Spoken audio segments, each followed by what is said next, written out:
이사야 28장을 보십시다.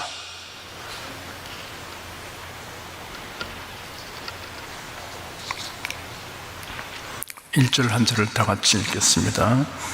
취한 자 에브라임의 교만한 면류관이여, 화했을 찐 자, 술에 빠진 자의 성 곧 영화로운 관같이 기름진 골짜기 꼭대기에 세운 성이여, 쇠단에 가는 것 같으니 화했을 찐 자.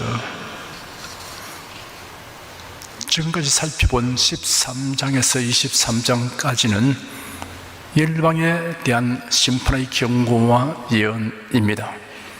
24장에서 27장까지는 전 우주적인 심판과 새로운 도성에 이루어질 종말론적 하나님의 통치에 대한 예언입니다.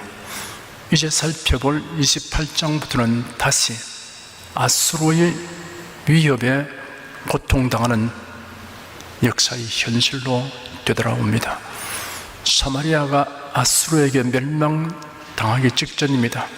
당시 아수르는 디글랏빌라셀 3세가 죽고 살마네셀 5세가 즉위하면서 영토 확장에 심려를 기울이고 있었습니다. 그래서 에브라임이라고 불리는 북극 이스라엘은 언제 침략을 당할지 알 수 없는 위기 상황에 놓이게 되었습니다. 그럼에도 불구하고 이스라엘은 안일과 나태에 빠져 쾌락을 즐기며 방탕하고 있었습니다. 아합 왕이 붙인 오므리가 세운 사마리아 도성은 비옥한 골짜기가 내려다 보이는 언덕의 머리부분에 위치하였습니다. 이들은 풍부한 재물을 믿고 지나치게 교만하여 술에 빠졌다고 할 만큼 술과 방탕에 깊이 빠졌습니다. 풍부한 재물은 사치와 방탕을 초래하였습니다. 이사야는 하나님을 버리고 도덕적으로 타락한 백성들을 향하여 경고하며 회개를 촉구하고 있습니다. 2절, 3절, 2절 읽겠습니다. 보라, 주께는 강하고 힘있는 자가 쏘아지는 우박같이, 파괴는 광풍같이, 큰 물의 창일함같이 손으로 그 멸류관을 땅에 던지리니 에브라임의 취한 자의 교만한 멸류관이 발에 밟힐 것이라. 우상숭배, 사치, 방탕에 빠진 에브라임은 하나님의 심판을 받게 됩니다. 강하고 힘있는 자는 아수르를 가리킵니다. 아수르는 하나님의 손에 들린 진노의 도구요 형벌의 매개체입니다. 침략군 아수르 군대의 무시무시한 파괴력이 세 가지 모양으로 설명되었습니다. 쏟아지는 우박, 파괴하는 폭풍, 넘치는 홍수입니다. 잔인하기로 악명 높은 아수르 군대는 성읍과 마을을 불살하고 나무와 곡식을 망가뜨리며 무자비하게 학살하고 모든 곳에서 약탈 행위를 자행하며 수만 명을 포로로 끌고 와서 강제 이주시키는 노예로 팔아버렸습니다. 4절 한 절 읽겠습니다. 그 기름진 골짜기 꼭대기에 있는 그 영화의 쇠단에 가는 꽃이 여름철에 처음 익은 무화과와 같으리니 보는 자가 그것을 보고 얼른 따서 먹으리로다. 하나님의 심판을 받게 된 이스라엘의 형편을 쇠단에 가는 꽃으로 비유하고 여름 전에 처음 익은 무화과의 열매 같은 것으로 부연설명하였습니다. 팔레스타인 땅에서 무화과 나무가 대개 8월에서 10월 사이에 추수됨을 고려할 때 여름 전에 처음 익은 무화과 열매는 여름이 되기 전인 6월쯤에 숙성되어 나온 것인 듯합니다. 이것은 대단히 희귀하고 맛이 있어서 나오자마자 소비되었습니다. 본문의 의미는 사마리아 도성이 적들에 의해 개걸스럽고도 신속하게 삼키될 것이라고 하였습니다. 과연 선지자의 예언처럼 사마리아의 비옥함과 아름다움은 아수르의 식욕을 돋우는 자극자가 되어서 거의 3년 만에 붕괴되고 말았던 것입니다. 이 기간은 그 시대의 다른 포위와 비교할 때 지극히 짧은 것입니다. 아스도스의 포위는 29년, 두로의 포위는 13년간이었습니다. 5절 한 절 읽겠습니다. 그날에 만군의 여호와께서 그 남은 백성에게 영원한 멸류관이 되시며 아름다운 화관이 되실 것이라. 그 남은 백성은 유다 왕국입니다. 사마리아, 즉 이스라엘의 몰락은 유다에 대해서 더할 나위 없는 강력한 경고가 되었습니다. 사마리아는 여호와에 대한 믿음이 없어서 멸망된 것입니다. 자신의 영화만 믿고 이방신을 숭배하였으며 애국을 신뢰하였습니다. 유다가 이러한 사마리아의 행위와는 정반대의 입장을 취한다면 유다는 구원될 수도 있습니다. 그래야 할 때 하나님께서 남은 자에게 영화로운 멸류관, 아름다운 화관이 되실 것이라고 하였습니다. 그들에게 하나님이 영광과 기쁨이 될 것이라는 뜻입니다. 6절 한 절 읽겠습니다.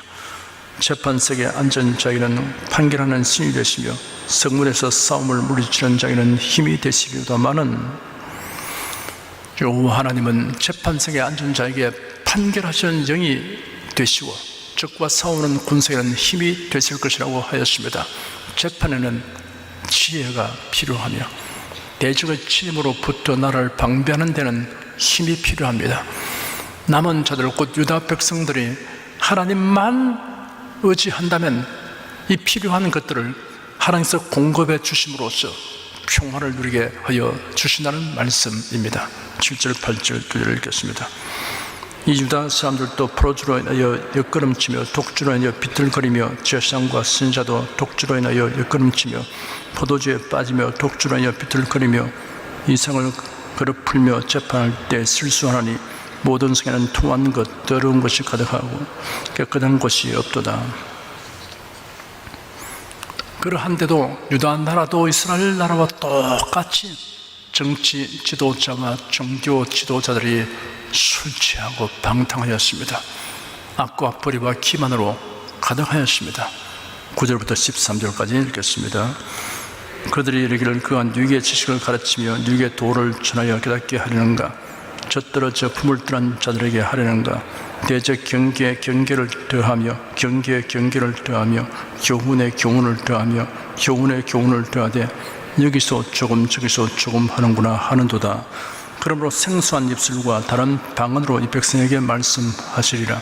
전에 그들에게 이르시기를 이것이 너희 안식이요 이것이 너희 상쾌함이니 너희는 곤비한 자에게 안식을 주라 하시나 그들이 듣지 아니하였으므로 여호와께서 그들에게 말씀하시되 경계에 경계를 더하며 경계에 경계를 더하며 교훈에 교훈을 더하며 교훈에 교훈을 더하고 여기서 조금 저기서 조금 하사 그들로 가다가 뒤로 넘어져 부러지며 걸리며 잡히게 하시리라. 선지자는 조롱을 당하고 그들의 교훈은 무시당했습니다. 당신이 감히 누구를 가르치려 드는가? 우리가 누구인지나 아는가? 우리가 젖들어진 아이인 줄 아는가 하였습니다.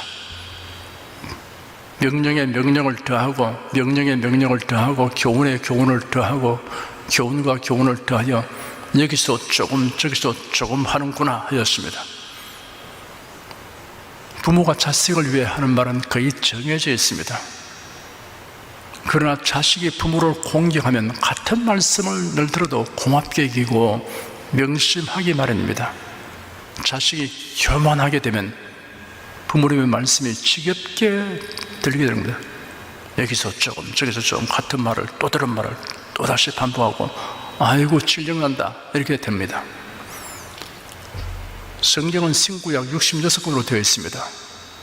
일생 같은 말씀을 읽고 들어도 지겹지 아니한 이유가 있습니다. 우리를 항상 하나님의 사랑과 은혜로 돌보아 주시는 그 말씀이기 때문에 그런 것입니다. 전적으로 우리의 행복을 위해 주신 말씀이기 때문입니다. 겸손한 마음을 가지면 늘 읽고 들어도 새롭고 또 깊이 깨닫게 됩니다. 그러나 교만하게 되면 그때부터 지겹게 되는 것입니다. 이제는 성경은 통달했다. 창세부터 요한계시록까지 몇 번이나 내가 읽었다. 더 이상 읽을 것이 없다. 이제는 성경 말씀 들으면 질린다. 졸음이 온다. 이렇게 되는 것은 영적으로 병든 상태입니다. 이 말씀 속에 가득한 하나님의 은혜, 그 놀라운 사랑, 엄청난 지혜, 또 무한한 희망, 이런 것을 알면 천번 만번 들어도 새롭고 즐겁고 행복하고 좋은 겁니다. 그것이 정상적인 성도입니다. 마음이 낮아지고 겸손하는, 깊이 파헤쳐진 곳에는 얼마든지 물이 담길 수가 있습니다. 그래도 작으면 조금 보면 물이 넘치듯이, 그래서 교만해지면, 이제 마음이 높아지면 하나님 말씀을 듣기를 싫어하게 되는 것입니다.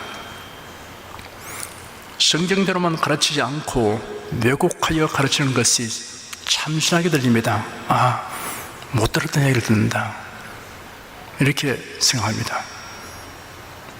이 난해한 구절들에서 내가 어렵게 생각했는데 아주 이것을 새로운 방법으로 해석을 해주는구나. 성경을 고지고대로 믿으라고 하는 것이 사실은 그것을 제대로 가르치는 자의 소리가 아니었구나. 성경도 우리의 가진 지식과 경험으로 비평하고 판단할 수가 있는구나, 이렇게 생각합니다. 이렇게 되면 결국 복음에서 벗어난 길로 가게 됩니다. 유다 백성은 선지자의 선포와 가르침을 늘 같은 소리를 반복하는 지겨운 것이라고 표명하였습니다.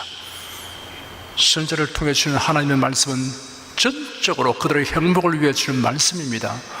그러나 교만하게 되니 그 말씀이 지겹게 들리고 자신들을 규제하는 잔소리처럼 들리는 것입니다. 하나님이 그들에게 가나안 땅에 정착하게 하신 것은 그의 백성의 안식과 상쾌함을 주시려고 한 것입니다. 평화롭고 안락한 생활은 하나님을 신선하게 섬기고 율법을 준수한다는 조건에서 나온 것입니다. 하나님 말씀에 귀를 기울이고 그 말씀을 마음에 두고 그 말씀대로 믿고 행할 때 가나안에서의 삶이 적과 꿀이라는 삶이 되도록 그렇게 약속된 겁니다. 그런데 그들은 이러한 안식을 누릴 수 없었습니다. 이런 약속한 조건을 지키지 아니했기 때문입니다. 그래야 하나님은 그들에게 전장부와 정복자를 보내셨습니다. 선지자를 통하여 주시는 부드러운 여호와의 말씀을 듣기 싫어하고 오히려 조소했으므로 저들은 그 대가를 치르게 되는 것입니다. 그들이 역겨운 소리라고 비난했던 선지자의 교훈 대신에 이제는 아수르인의 생소한 입술을 통하여 명령과 지시를 듣게 된 것입니다. 이제는 하나님이 그들에게 선지자를 통해서 말씀하신 것이 아니고 아수르의 점령자를 통해서 경계를 다하고 법령을 다하는 말을 듣게 하는 것이었습니다. 그들은 이런 압박을 따라 뒤로 넘어지고 부러지며 덫에 걸리며 붙잡히게 될 것이라고 하였습니다. 14절 15절 2절 읽겠습니다. 이러므로 예루살렘에 있는 이 백성을 지휘하는 너희 경만한 자여, 여호와의 말씀을 들을지어다. 너희 말이 우리는 사망과 언약하였고 엄부와 명약하였은즉 넘치는 재앙이 유행할지라도 우리에게 미치지 못하리니 우리는 거짓으로 우리 피난처를 삼았고 허위 아래 우리를 숨겼음이라 하는도다. 경만한 자란 하나님의 말씀을 가치 없는 것으로 여기고 조롱하는 오만한 자를 뜻합니다. 이들은 스스로 진리의 길에서 이탈할 뿐 아니라 다른 이들까지도 이탈시키기를 즐겨합니다. 이런 사람들이 권위 있는 자리에 오르게 되면 그로 말미암은 폐해는 이루 말할 수 없이 커지게 됩니다. 그들은 사망과 음부와 언약했다 그랬습니다. 사망과 음부와 언약했다. 우리에게 어떤 해도 가하지 않겠다. 우리는 그 해를 입지 않게 된다. 이렇게까지 말합니다. 어떤 재난으로부터 우리는 안전하다, 이렇게 말한 것입니다. 이런 확신은 어디에서 근거하는 것입니까? 그것은 애국과의 동맹입니다.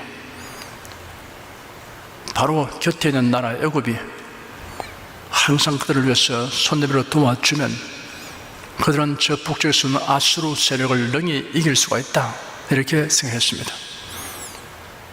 하나님과의 언약은 아예 무시해버리고 선지자가 말은 지겹다, 실증난다, 같은 소리 또 듣고 또 들어야 되느냐 이렇게 하고 그들은 애국을 의지했습니다.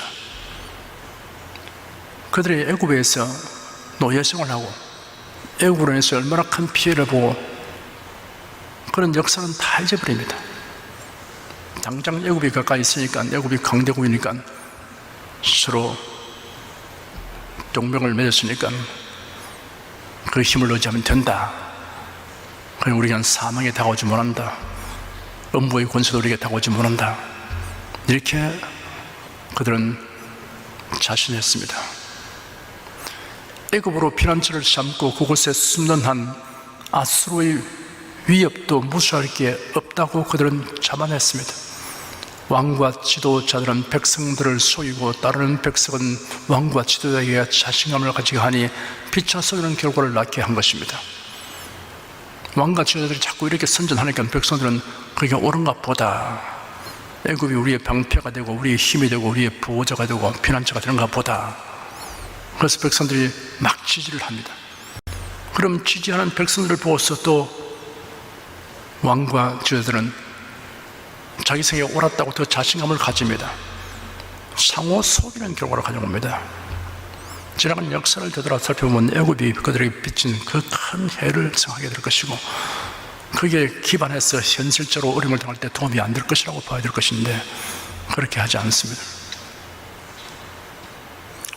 기만과 조작을 계속 향하다 보면 모든 일을 기만과 조작으로 하게 되고 드디어는 기만과 조작을 피난처로 삼는 징에 이르게 되었습니다. 사람을 속여보고 먹혀들었다. 기만을 해서 자기의 욕심을 이루었다. 이게 참 효과가 있는데 두 번 또 그렇게 하면 더 효과가 또 봅니다. 그러면 이제 그것이 삶의 지혜로 생각합니다. 그것이 정치적인, 사회적인 모든 상황에서 가장 유리한 입장에서 처하게 하는 도구가 된다. 어떤 일이 있어도 기만과 술수로 행하면 그것이 우리를 은폐시킬 수 있고 숨을 곳이 된다. 완전히 이렇게 됩니다. 기만과 술수를 자꾸 하다 보면 그것이 자기 인격이 되고 완전히 자기 삶의 수단과 방편화가 되는 겁니다. 그러나 선지자가 보기에 그것은 착각이었고 오산이었습니다. 애국과 손을 잡으면 절대 안전하다는 것은 속임수에 불과하던 것을 그가 잘 알고 있는 것입니다. 여러분, 우리는 공산주의자로 인해서 우리나라가 이렇게 한반도가 두동이 나고 북한 우리 동포들이 70년 동안 피눈물 흘리고 고통당하고 인기를 당하고 또 6.25 전쟁으로 처참하게 강토가 쑥대밭이 되고 이런 일을 겪었습니다. 중공 공산당은 전 세계를 공산화시키기 위해서 여전히 전력을 다하고 있습니다. 그런데도 누가 자기한테 도움 안 주면 그냥 자기 일신상에 경제로 유익만 주면 그쪽에 달라붙는 이런 지도자가 있으면 나라가 불안하고 어려운 겁니다. 여러분, 당장 이익을 주는 게 아니고 역사를 살펴봐야 됩니다. 끊임없이 우리나라를 속국으로 삼고 무자비하게 괴롭히고 수많은 백성들을 끌고 가고 노예 삼고 이렇게 한 기나긴 역사를 통해서 바라보면 의지하지 말라고 하나님 하신 거 아닙니까? 왜? 공산주의는 무신론이고 무신론 뒤에는 사탄이 있는데 또 여기 한국의 기독교가 이렇게 성한데 어떻게 여러분 거기가 힘이 되고 도움이 될 것을 생각합니까? 과거 역사, 유다나 이스라엘 역사를 보면 꼭 현재 우리나라의 역사를 본 것 같은 그런 생각이 듭니다. 그러나 그 전체를 밟지 않았으면 좋겠다 하는 생각을 가지게 되는 것입니다. 16절 한 절 읽겠습니다. 그러므로 주 여호와께서 가라사대 보라 내가 한 돌을 시온에 두어 기초를 삼으노니 곧 시험한 돌이요 귀하고 견고한 기초 돌이나 그것을 믿는 자는 급전하게 되지 아니하리로다. 여기 두 가지 그림이 있습니다. 하나는 거짓과 허위로 기초를 삼은 건물 그림이고, 다른 하나는 시온의 돌로 기초를 삼은 건물 그림입니다. 전자는 홍수와 채찍이 어우러진 혹독한 재앙이 닥칠 때 흔적조차 없이 소멸되어 버립니다. 그러나 후자는 전혀 요동하지 않으며 경감을 잃지 않는 안정된 모습을 보여줍니다. 주 여호와께서 가라사대 보라 내가 한 돌을 시온에 두어 기초를 삼았다고 하였습니다. 한 돌, 시온에 두어 기초를 삼은 돌, 시험한 돌, 귀하고 견고한 기초 돌은 하나님이 주시는 언약과 계명이며 궁극적으로는 그리스도를 가리키는 것입니다. 예수께서 말씀하시기를 그러므로 누구든지 나의 이 말을 듣고 행하는 자는 그 집을 반석 위에 지은 지혜로운 사람 같으니 비가 내리고 창수가 오고 바람이 불어 그 집에 부딪히되 무너지지 아니하나니 이런 주초를 반석 위에 놓은 연고요 나의 이 말을 듣고 행치 아니한 자는 그 집을 모래 위에 지은 어리석은 사람 같으니 비가 내리고 창수가 나고 바람이 불어 그 집에 부딪히며 무너져 그 무너짐이 심하니라 하였습니다. 로마서 9장 33절에는 기록된 바 보라 내가 부딪히는 돌과 거치는 반석을 시온에 두르니 저를 믿는 자는 부끄러움을 당치 아니리라 함과 같으나 라고 기록되었습니다. 17절 18절 두 절 읽겠습니다. 나는 공평으로 주를 삼고 의로 주를 삼으니 우박이 거짓의 피난처를 소탕하며 물이 그 숨는 곳에 넘칠 것인즉 너희의 사명으로 더불어 세운 언약에 피하며 음부로 더불어 맺은 명약에 쓰지 못하여 넘치는 장이 유행할 때 너희가 그것에서 발품을 당할 것이라. 나는 공평으로 주를 삼고 의로 주를 삼으리라는 말씀은 나는 엄격하고 공정하게 세상을 심판하고 공의를 베푼다는 뜻입니다. 미래 닥치는 재앙, 이 재앙 즉 아수르 군대가 나라를 유린할 때 그들이 그토록 의지하였던 사망과의 언약과 거짓의 피난처도 아무 효력을 발휘하지 못할 것입니다. 애굽은 유다를 구하지 못할 것이며 그날의 유다 백성들은 속수무책으로 발핌을 당할 것입니다. 아수르의 침공이 홍수처럼 팔레스틴을 여러 번 휩쓸었습니다. 유다는 이러한 홍수를 최소한 8번 이상을 겪었습니다. 사르곤에 의해서 1번, 산헤립에 의해서 2번, 에살하돈에 의해서 서너 번, 아슬바니팔에 의해서 2번입니다. 19절 한 절 읽겠습니다. 그것이 유행할 때마다 너희를 잡을 것이니 아침마다 유행하고 주야로 유행한 즉 그 전한 도를 깨닫는 것이 오직 두려움이라.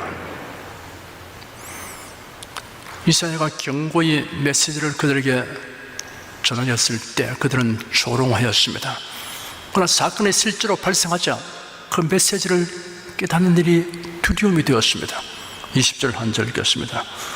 침삭이 짧아서 너희 몸을 펴지 못하며 이불이 좁아서 너희 몸을 사지 못함 같으니라 하시나니 유다 백성들이 처한 곤고한 상황이 속담투의 말로 기술됩니다.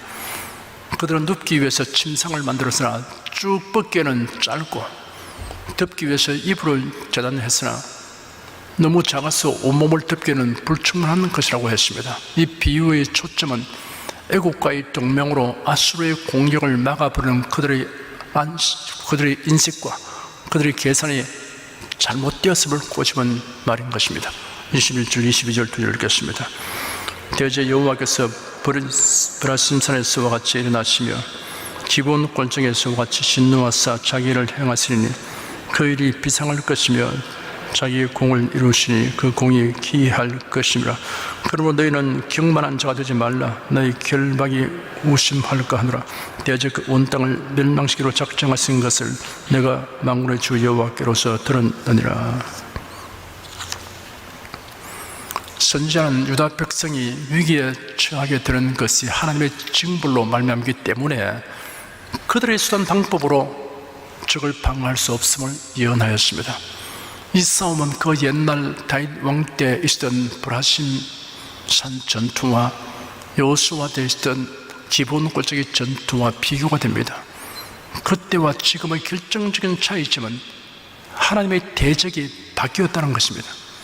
그때 이스라엘을 위해서 싸우신 하나님께서는 이제 오히려 이스라엘을 대적하여 싸우실 것입니다. 선지자는 그들에게 하나님의 말씀을 더 이상 비웃지 말라고 경고합니다. 이 말을 듣지 않으면 그들을 압박하고 있는 결박 상태가 가중될 것입니다.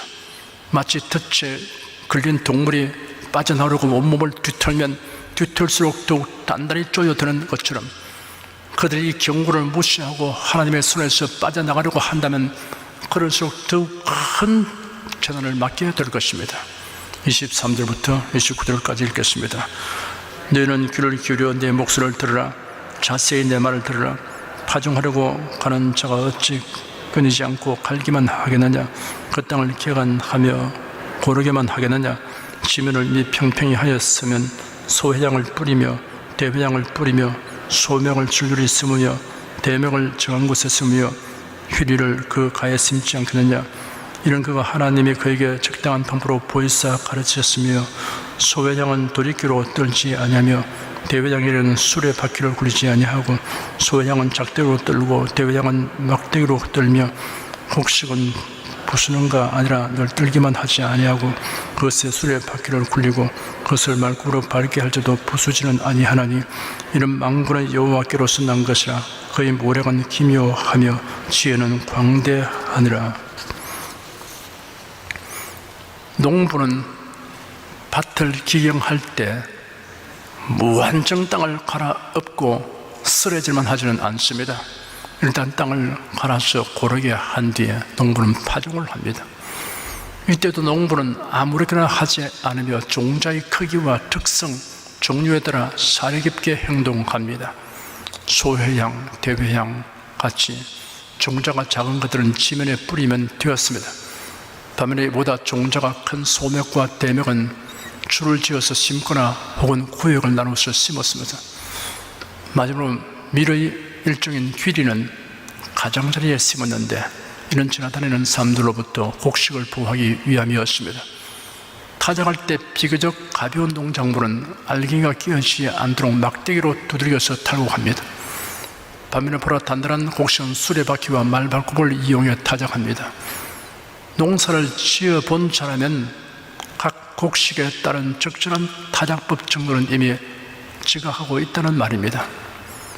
하나님께서 부여해 주신 지혜를 따라 농부까지라도 이토록 사려 깊게 행동한다면 예루살렘에 있는 백성을 가르치는 지도자들은 어떻게 해야 하겠습니까?